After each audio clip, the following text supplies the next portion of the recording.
קצת מאיר האור העליון, בטיפה כזאת שאתה לא מזהה.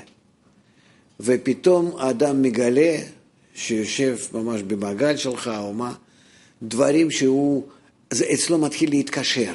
האור, מה בכלל כוח האור? הקשר בין הדברים. סך הכל. הקשר, האור מתחיל לקשור לכל מיני ידיעות, כל מיני רגשות, בדרגת המודעות, בדרגת הרגש, כל מיני, ואז הוא מתחיל פתאום להרגיש את המערכת, ומזה הוא מתפעל.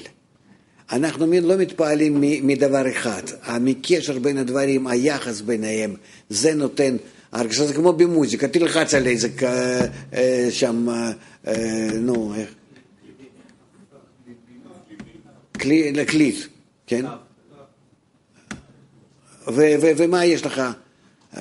סי, מי, רה, דו, מה יש לך בזה? אבל אם זה בא בקשר אחד לשני, זה מה שמעורר בך רגש. רגש לא בא מדבר אחד. אנחנו נמצאים היום בעולם שלאדם יש 1,000 דברים לא מחוברים.